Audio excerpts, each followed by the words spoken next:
ప్రాతస్మరామి హృది సంస్ఫురదాత్మతత్వం సత్యుత్సుకం పరమహంసగతిం తురీయం యస్వప్నజాగర సుసుప్తమవైతి నిత్యం తద్బ్రహ్మ నిష్కళమహం నశభూతసంగః. దివ్యాత్మస్వరూపులైన ప్రియ ఆత్మబంధువులారా, మనం కొంతకాలంగా ఈ ఆధ్యాత్మిక ప్రవచనములను జరుపుకుంటున్నాము. ఇందులో భాగంగా ఈరోజు మన ప్రస్తావన ఏమనగా సాధనా రహస్యాలను ప్రస్తావన చేద్దాం. సాధనలో ఉన్న మెలకువలను, సాధనా రహస్యాలను, సాధకులకు సూచనలు అనేటువంటి అంశములపైన ఈరోజు మనం ప్రస్తావన చేద్దాం. సనాతన కాలం నుండి కూడా మన భారతదేశంలో ఎందరో మహాత్ములు, ఋషిపుంగవులు, యోగులు, అవధూతలు, మునులు, మునీశ్వరులు, ఆదిగా గల మహాత్ములు ఎందరో సాధనా పదములో నడచి అనితర సాధ్యమైనటువంటి పరిపూర్ణమైనటువంటి పరాకాష్ఠ ఆ పరబ్రహ్మ తత్వాన్ని సాక్షాత్కరింపజేసుకొని స్వానుభవమున మనందరికీ కూడా స్వానుభవమున గడించి మన అందరికీ సమాజానికి ఒక చక్కటి సందేశము, నిర్వచనాన్ని అందజేశారు. సాధనలు అనగానే మనకు హఠయోగ సాధనలు, మంత్రయోగ సాధనలు, లయయోగ సాధనలే గుర్తుకొస్తాయి. ఇవి రావడంలో తప్పేం లేదు. మనం ఆ వాతావరణంలో పెరుగున్నాము. ధ్యానం అనగా గంటలు గంటలు కూర్చొని అన్నపానీయములు లేకుండా ధ్యానం చేయడం అనేది మన అందరము విని ఉన్నాము. ఇది హఠయోగ ధ్యానమే కానీ జ్ఞానయోగ ధ్యానము కాదు.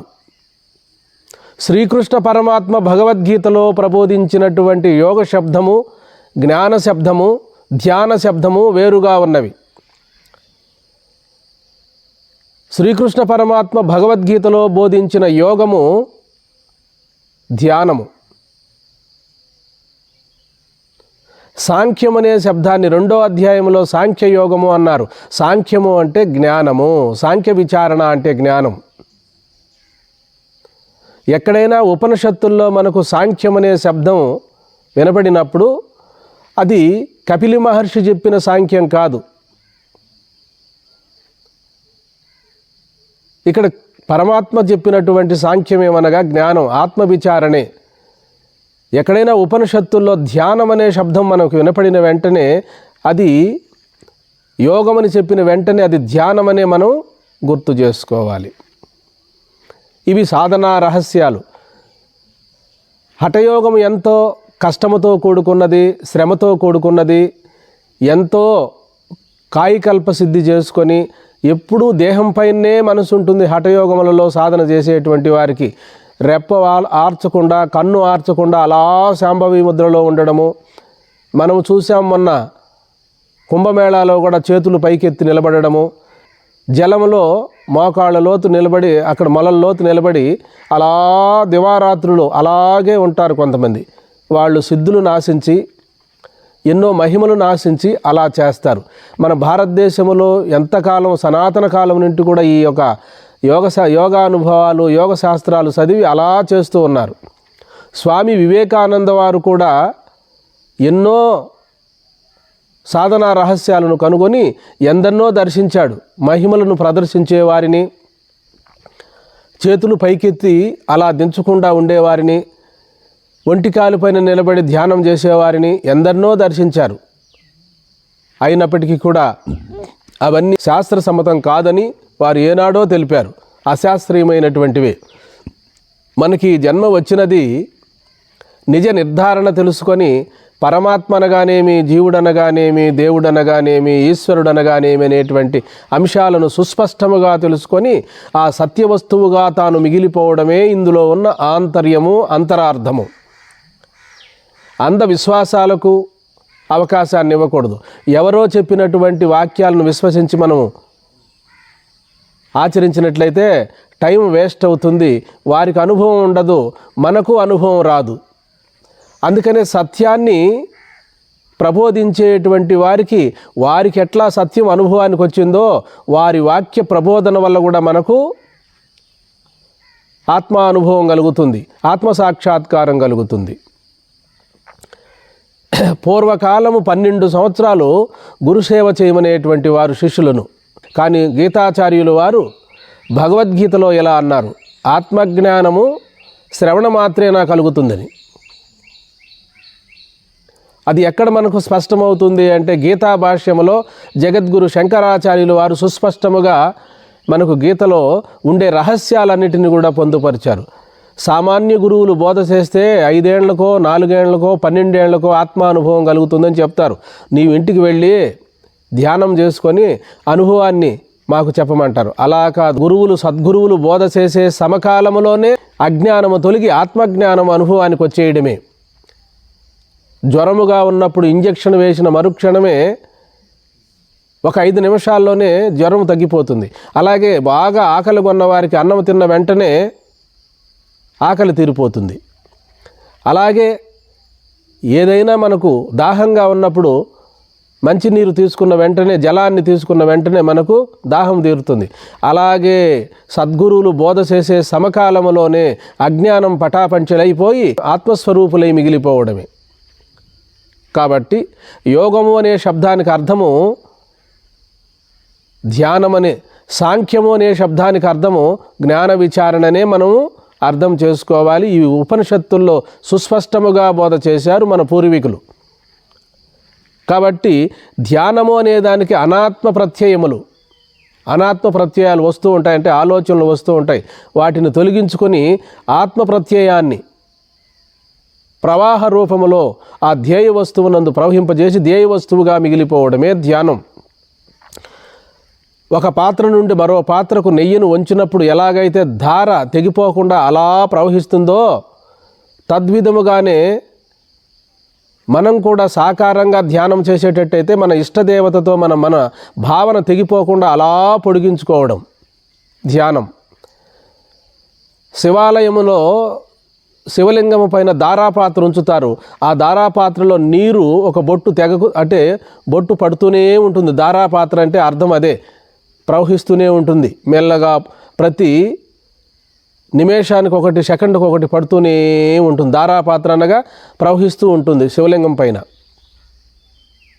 ఆ విధంగా అనాత్మ ప్రత్యయాలను తొలగించుకొని ఆత్మ ప్రత్యయాన్ని ప్రవహింపజేయడం ధ్యానం. ఇక్కడ సజాతీయ వృత్తి ప్రవాహము, విజాతీయ వృత్తి తిరస్కారమే ధ్యానం అన్నారు శంకరాచార్యులు వారు. ఆత్మస్వరూప చింతనం ధ్యానం, చిత్త ఏకాగ్రయం యోగం అన్నాడు. చిత్త ఏకాగ్రతను కలిగించేది యోగము, ఆత్మస్వరూప చింతనం ధ్యానం. ఆ స్వరూపమునందు ఏకాగ్రత కలిగి ఉండడమే నిజమైనటువంటి ధ్యానము. కాబట్టి ఇటువంటి సూక్ష్మార్థాలన్నీ కూడా సద్గురువుల ద్వారా తెలుసుకొని మరిచిపోయిన తన స్వరూపాన్ని, స్వస్వరూపాన్ని ఇప్పుడే స్వానుభవమున గడించడమే ఇందులో ఉన్న పరమార్థం. కాబట్టి ప్రతి విషయము కూడా మనకు అనుభవంలో తెలుస్తూ ఉంది. మనసు దృశ్యము, చిత్తము దృశ్యము, ఇవన్నీ కూడా దృశ్యములైతేనే మనకు తెలియబడుతున్నవి. ఆత్మ అనేటువంటిది సర్వదృక్కై, స్వయం ప్రకాశమై, స్వతసిద్ధమై, స్వతః ప్రమాణమై ప్రకాశిస్తున్న మన స్వరూపమే మనమే. ఇంద్రియాలను, మనసులను, బుద్ధిని అన్నిటినీ కూడా ప్రకాశింపచేస్తూ ఉన్నది మనమే. మన వెలుగులోనే సమస్తము మనకు తెలియబడుతున్నది. మన ఎరుకలోనే మనకు అన్నీ కూడా గోచరిస్తున్నవి.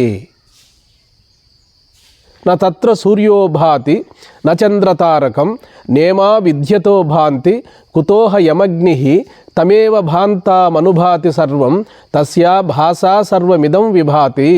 సాక్షి ముందు సూర్యుడు కానీ, చంద్రుడు కానీ, నక్షత్రములు కానీ ప్రకాశింపలేవు. ఇక అగ్ని మాట చెప్పనేలా, సాక్షి తనంతట తాను ప్రకాశిస్తూ సమస్తాన్ని ప్రకాశింపజేస్తుంది.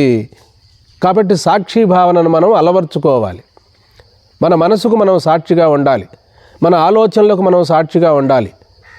మనము మన లోపల జరిగేటువంటి ప్రతి చర్య ప్రతిచర్యకు కూడా మనం సాక్షిగా ఉండాలి, మన దేహమునకు కూడా మనం సాక్షిగా ఉండాలి. అలా ఉండగలిగిన నాడే మనకు ఆత్మానుభూతి కలుగుతుంది. కాబట్టి ఈ దేహమే మనకు మన సాక్షి యందు తెలియబడుతూ ఉన్నది. ఎలాగైతే పంచభూతాలతో తయారైనటువంటి పంచభూతాత్మకమైనటువంటి వస్తు సముదాయం ఎట్లా తెలియబడుతున్నదో అలాగే మన దేహము, మనస్సు, బుద్ధి, చిత్తము, అహంకారము అన్నీ కూడా సాక్షికే తెలియబడుతున్నవి. సాక్షిని మించిన ఇంకొక సాక్షి లేదు, దృక్కును మించి ఇంకొక దృక్కు లేదు. సర్వదృక్కుగా మనము మిగిలిపోవడమే. విషయాలను తెలుసుకునేటప్పుడు కన్ను దృక్కు, విషయములకు కన్ను దృక్కు. బాగా విచారిస్తే కంటితో రూపాన్ని చూస్తున్నాం కదా, ఆ రూపానికి వెనకాలుండేటువంటిది మనస్సు దృక్కు. విషయాలతో చూసిన విషయాలను తెలుసుకునేటప్పుడు కన్ను దృక్కు, విషయములు దృశ్యములు. అలాగే మనస్సు దగ్గరకు వచ్చేటప్పటికి కన్ను దృశ్యము, మనస్సు దృక్కు. అలాగే బుద్ధి దగ్గరకు వచ్చేటప్పటికి మనస్సు దృశ్యము, బుద్ధి దృక్కు. అలాగే బుద్ధి నుండి పైకి వెళ్ళినప్పుడు బుద్ధి దృశ్యము, ఆత్మ సర్వదృక్కు. అందుకే ఇంద్రియాణి పరాణ్యాహు ఇంద్రియభ్యః పరం మనః మనసస్తు పరాబుద్ధి యో బుద్ధే పరతస్తు సహా. విషయముల కంటే ఇంద్రియములు శ్రేష్టము, ఇంద్రియముల కంటే మనసు శ్రేష్టము, మనసు కంటే బుద్ధి శ్రేష్టము, బుద్ధి కంటే అవ్యక్తము శ్రేష్టము, అవ్యక్తము కంటే మహత్తు శ్రేష్టము, మహత్తు కంటే పురుషుడు పరాకాష్ట అని చెప్పడం జరిగినది. కాబట్టి మనము సూక్ష్మబుద్ధితో ఈ సాధనా రహస్యాలను తెలుసుకొని ఆత్మానాత్మ వివేకాన్ని సంపాదించుకొని ఇక్కడే సర్వదృక్కుగా మిగిలిపోవడమే ఇందులో ఉన్న పరమార్థం. కాబట్టి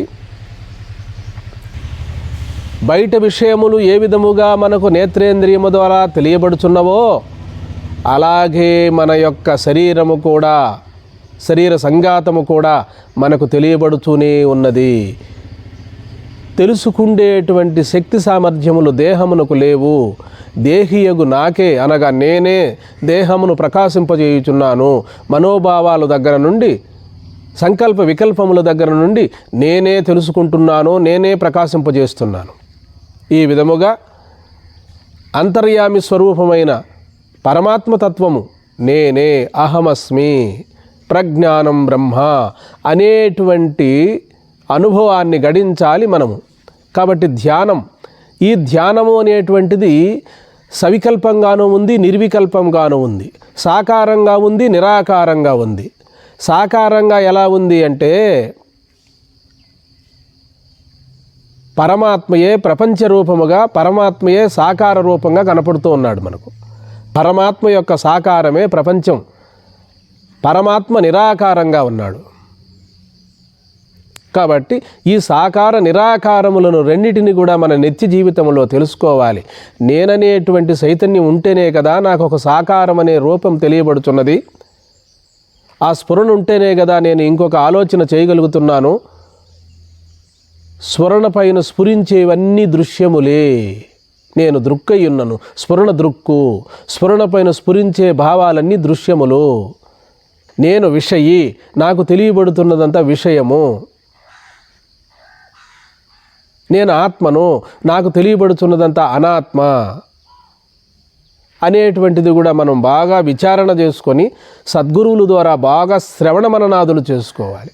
శ్రవణము అనగా వినడం. లౌకిక విషయాలన్నీ వదిలిపెట్టి సద్గురువుల దగ్గర మనస్సును ఏకాగ్రతపరచి గురువునందును, దైవమునందును, ఈశ్వరుని యందును సంపూర్ణమైన విశ్వాసం ఉంచి ఈ భవసాగరమును దాటవలెను అని చెప్పి శ్రవణం చేయడం, అంటే సద్గురువుల ద్వారా మహావాక్య శ్రవణం చేయడం. నాయనా, నీవెవరో కాదు, నీవు సచ్చిదానంద పరబ్రహ్మస్వరూపుడివే. నీ స్వరూపాన్ని, నీ అనంతత్వాన్ని, నీ పూర్ణత్వాన్ని నీవు మరచావు. ప్రతి జీవుడు కూడా పరమాత్మ స్వరూపుడే అని చెప్పి గురువులు బోధ చేసినప్పుడు సహేతుకంగా శ్రవణం చేశాము. మననం చేయాలి. ఆ విన్న అంశాన్ని మననం చేయాలి. మననం చేసిన అంశాన్ని నిధిధ్యాసన అంటే ధ్యానమే, ఇంకేమో కాదు. ధ్యానమే నిధిధ్యాసన అన్నారు తెలిసినటువంటి మహనీయులు. ఆత్మాకార వృత్తి అన్నారు. ఆత్మకు ఏ ఆకారము లేనప్పుడు మరి ఆత్మకు ఆకారం ఎలా వచ్చిందంటే విషయాకారంగా ఉన్నది మనసు, అందుకని ఆత్మాకారం అని చెప్పవలసి వచ్చినది. బింబము ప్రతిబింబము కూడా కుదరదు. ఆత్మకు బింబమే లేనప్పుడు ప్రతిబింబం ఎలా వస్తుంది? ఇవన్నీ సాదృశ్యములే కానీ, ఇవన్నీ ఉపమానములే కానీ, ఇవన్నీ సాధక దశలో చెప్పిన విషయములే కానీ పరమార్థ తత్వము ఎరిగినప్పుడు అక్కడ ఏమీ లేనటువంటి నిరాలంబన స్థితి తన స్వస్వరూపం.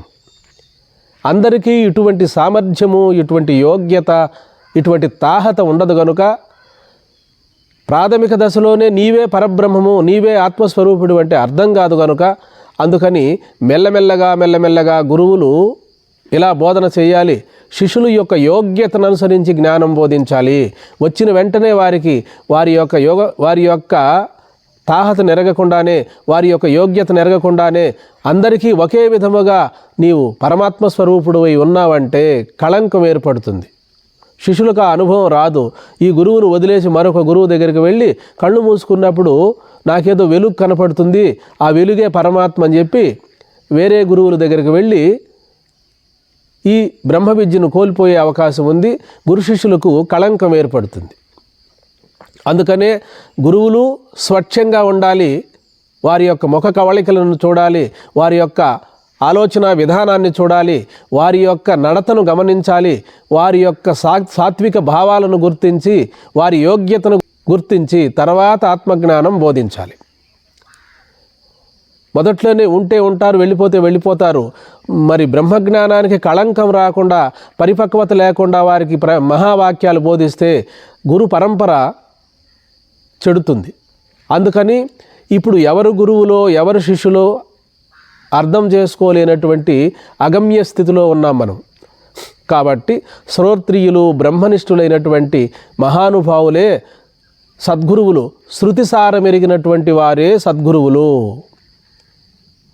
ఆ గురువుల దగ్గర కూడా మనము వెంటనే ఉపదేశాన్ని పొందకుండా శిష్యులు కూడా గురువును అన్వేషణ చేసి గురువులో ఉన్నటువంటి సత్య ప్రవర్తనను, వారిలో ఉన్న మంచి లక్షణాలను గమనించి మనం కూడా ఆ గురువునకు ఆత్మజ్ఞానము కలిగినదా లేదా అని వారి వాక్యాల ద్వారా, వారి యొక్క ఆచరణ ద్వారా గుర్తించి, ఎందుకు అంటే ఇది బ్రహ్మ విద్య చాలా పురాతనమైనది, గురు శిష్య పరంపరగానే లోకంలో ప్రకాశించాలి.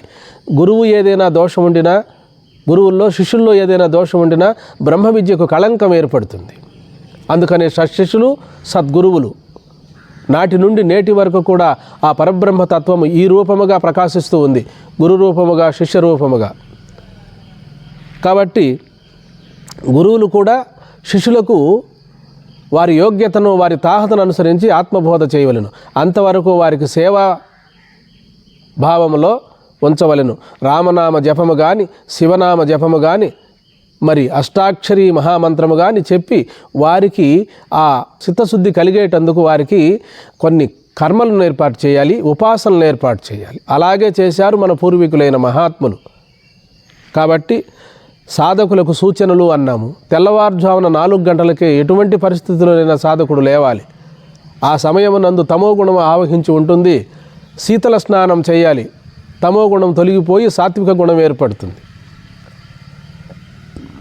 కాబట్టి ఆదిగా గల మునులందరూ కూడా ఎక్కువ సన్నీటి స్నానాన్నే, శీతల స్నానాన్నే చేశారు. నేల మీద పడుకోవడము, భిక్షాన్నము తీసుకోవడము, నిరంతరము మంత్రజపం ఆచరించడము, గురువులకు సేవ చేయడము, సత్సంగము చేయడము, సత్కర్మలను ఈశ్వరార్పణ భావనతో ఆచరించడము, ఇటువంటి దైవీ సంపదలను ఏర్పరచుకున్నారు. పుణ్యకర్మలను ఆచరించారు. అందుకనే ఆనాటి కాలంలో శిష్యులు తక్కువగా ఉండేవారు, గురువులు తక్కువగా ఉండేవారు. బ్రహ్మ విద్య అఖండ ప్రబోధమై ప్రకాశించేటువంటిది. ఏ గురువును చూసినప్పటికీ కూడా ఎన్నో మహిమలు, ఎంతో గొప్ప శక్తి, శాంతి, శమదమాది గుణాలతో ప్రకాశిస్తూ ఉండేవారు. శిష్యులు కూడా అదే విధముగా శ్రద్ధకు పెట్టింది పేరుగా, వినయ విధేయతలకు పెట్టింది పేరుగా, ఎంతో గొప్పగా కూడా శిష్యుల్లో కూడా గొప్ప నడవడికి కనపడేది. మనం ఎవరిని తప్పుగా భావించడం లేదు. ఇక్కడ మీరు గుర్తించగలరనే నేను మనవి చేసుకుంటున్నాను. మనము మన పూర్వీకులైన మహాత్ములు ఆచరించినటువంటి అట్టి సాధన చేసుకొని ఆత్మానాత్మ విచారణ చేసుకొని ఇప్పుడే మన మహర్షులకు మనం కళంకము తేక మన మహనీయులకు ఆదర్శవంతముగా మనం నిలిచి ప్రతి జీవి కూడా పరమాత్మ స్వరూపమే. ప్రతి వ్యక్తి కూడా ఆత్మసుఖాన్ని పొందాలనుకుంటాడు. ఎవరు దుఃఖాన్ని కోరుకోరు, ఎప్పుడూ సుఖంగా ఉండాలనుకుంటారు. మన స్వరూపమే సుఖస్వరూపం. చనిపోకుండా ఉండాలనుకుంటారు. అది సత్తు లక్షణం. ఎప్పుడూ ఉండాలనుకోవడం సత్తు లక్షణం. అన్నిటినీ తెలుసుకోవాలనుకుంటాం సిత్తు లక్షణం. ఆనందంగా ఉండాలనుకుంటాం. అది మన యొక్క నిజస్వరూపమైన ఆనంద స్వరూపం. కాబట్టి సాధన కూడా తొందరపాటుతో ఎక్కువగా ప్రయత్నం చేసి అనారోగ్యాన్ని తెచ్చుకోకుండా మితాహారం తీసుకోవాలి, మితంగా ప్రవర్తించాలి, మితంగా మాట్లాడాలి. ఏ పని చేసినా కూడా అన్నీ యుక్తియుక్తంగా ఆచరించాలి. ఆచరించి దుఃఖము లేనటువంటి స్థితిని మనము పొందాలి. కాబట్టి అందరిలోనూ ఆత్మ ఉన్నది, ఫలానా విధముగా ఉన్నదని తెలియదు. కొందరు ఇంద్రియాత్మవాదులు, కొందరు బుద్ధి వరకే వెళ్ళారు, కొందరు మనసు వరకే వెళ్ళారు. మనసే ఆత్మ అనుకున్నారు కొందరు ఇంద్రియాలే ఆత్మ అనుకున్నారు కొందరు దేహమే ఆత్మ అనుకున్నారు శార్వాకులు. కొందరు శూన్యవాదులు శూన్యం అంతా శూన్యమేనన్నారు. అందుకని కావాలి గురువు కావాలి, విచారణ కావాలి మనకు.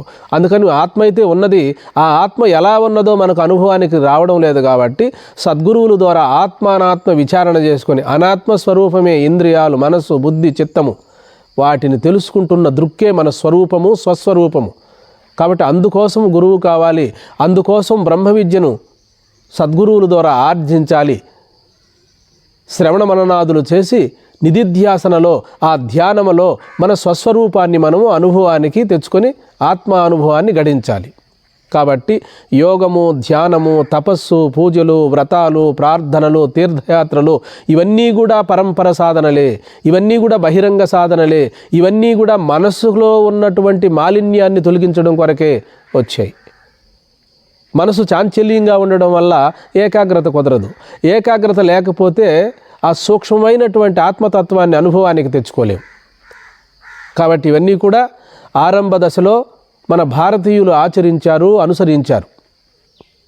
మనం కూడా అదే కోవలో ఉన్నాం కనుక నిజ నిర్ధారణ చేసుకొని ప్రపంచము అనిత్యము, పరమాత్మయే నిత్యము అని తెలుసుకొని పరమాత్మ యొక్క స్వరూపమే సాకారం, నిరాకారము, మరి ఏ ఆకారము లేనటువంటిది, అది కేవలము స్వరూపం మాత్రమై ప్రకాశిస్తున్నదే పరబ్రహ్మ స్వరూపము. ఆ స్వరూపము ఉపాధిలో ప్రకాశించే స్వరూపము రెండూ ఒకటే. కుండలు వేరే కానీ భాండములు వేరే కానీ భాండములలో ప్రకాశించే ఆకాశము ఎట్లయితే ఒకటిగా ఉన్నదో 84 లక్షల జీవరాశుల్లో ప్రకాశిస్తున్న ఆ పరమాత్మ తత్వము ఒకటే అనేటువంటి స్ఫురణ మనకు కలగాలి. ఆ స్పృహ కలగాలి, ఆ ఎరుక కలగాలి, ఆ జ్ఞానం కలగాలి. ప్రజ్ఞానం బ్రహ్మగా మిగిలిపోవాలి.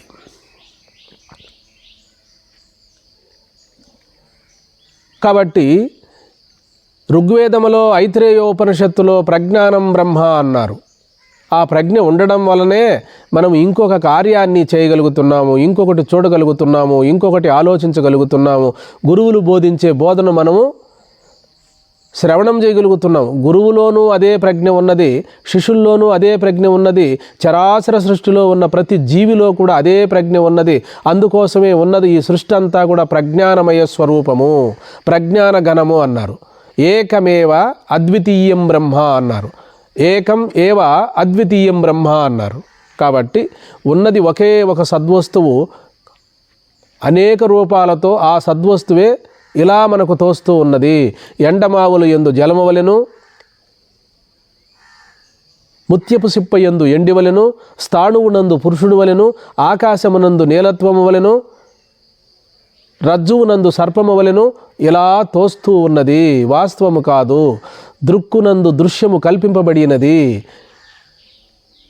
తాను దృక్కే గాని దృశ్యము కాదు, తాను ఆత్మయే గాని అనాత్మ కాదు, తాను విషయే కాని విషయము కాదు, తాను జ్ఞాతయే గాని జ్ఞేయము కాదు, తాను ప్రమాణమే గాని ప్రమేయము కాదు అనేటువంటి సాధనా రహస్యాలన్నిటిని కూడా తెలుసుకొని సాధన లేనటువంటి స్థితిని మనం అనుభవానికి తెచ్చుకొని అనుభవాన్ని గడించాలి. ఏ సాధన లేకుండా కేవలము ఆ ఆరూఢ జ్ఞానసిద్ధిని పొందాలి మనం.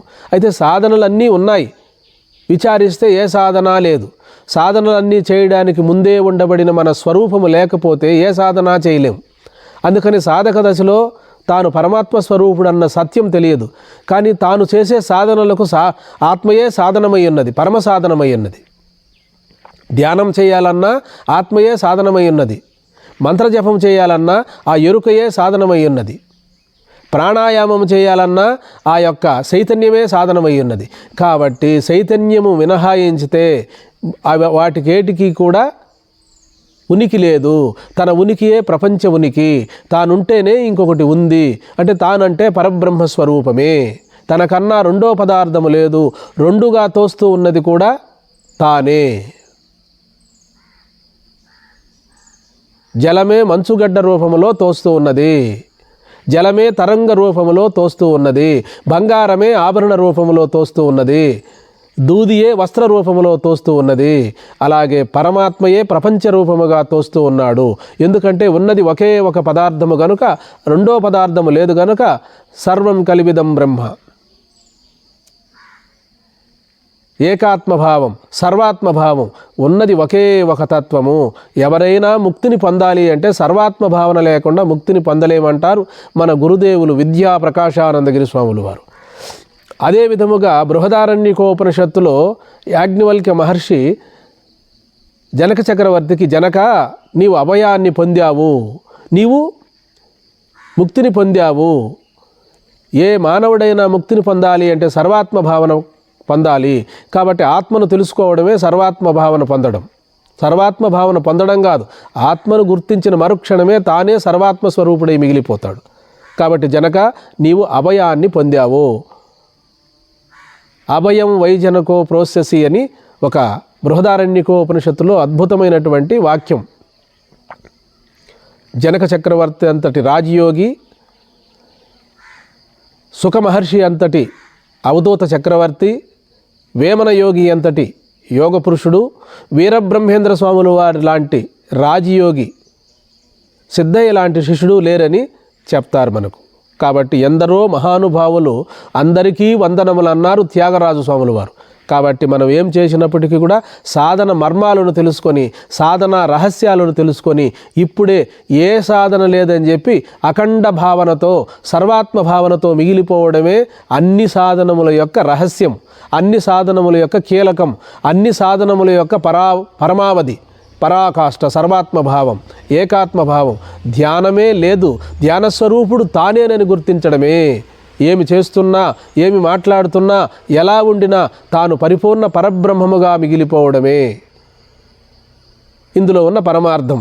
అలా మనము గుర్తించుకోగలగాలి. లేదా మనము సాత్వికమైన ఆహారం తీసుకొని సజ్జన సహవాసముతో, సద్గ్రంథ పఠనముతో, ఆహార నియమముతో మనోపరిపక్వతను సంతరించుకున్న తర్వాత కలిగేది కూడా ఈ సత్యాన్నే మనం అనుభవానికి తెచ్చుకోవాలి. పరమ లక్ష్యము పరిపూర్ణ పరబ్రహ్మము తప్ప రెండో పదార్థము లేదని అనుభవాన్ని గడించడమే ఇందులో ఉన్న పరమార్థం. సకల వేదములు, ఉపనిషత్తులు, నిగమాగమములు, సకల వేద వాంగ్మయమంతా కూడా నీవు పరమాత్మ స్వరూపుడివే, ఉన్నది పరమాత్మయే, రెండో పదార్థము లేదని చెప్పి మనకు ఉపనిషత్తులు ఘోషిస్తున్నవి. కాబట్టి పరమాత్మ స్వరూపుడు తానేనని చెప్పి సర్వాత్మ భావనలో మిగిలిపోవడమే ముక్తి, జన్మరాహిత్యము, కైవల్యము, అపవర్గము అని పేర్లు. హరి ఓం.